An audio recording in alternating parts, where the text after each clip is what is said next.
Wang Shuilian is 44 and looks forward to retiring at the age of 50. But she may need to wait a little longer.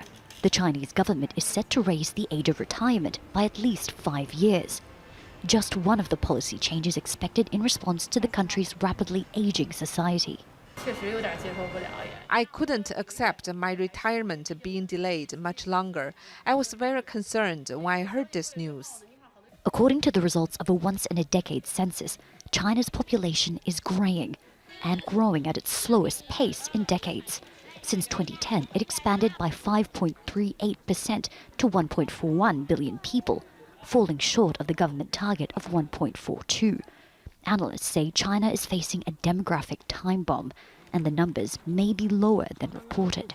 In the 1980s, 25 million babies were born every year. Last year, the figure was 12 million. Even if you believe this number, it's less than half of what it was. The workforce is declining quickly, and China is losing its economic vitality. The population is expected to shrink as early as 2022. This will impact China's ability to compete with other countries. China's labor force will lose an estimated 35 million workers over the next 5 years.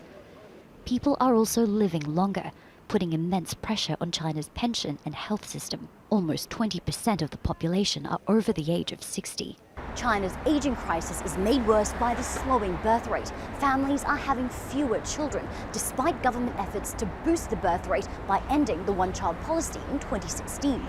The rising cost of living is one, but not the only reason women are having fewer children.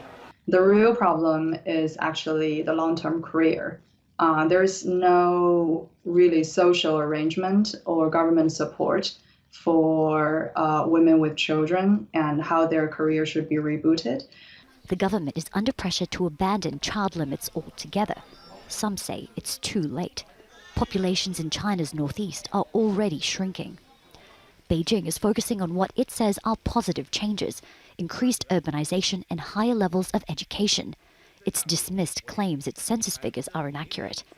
Wang Shuilian accepts that policy changes are coming, but hopes workers like her will end up better and not worse off. Katrina, Al Jazeera, Beijing.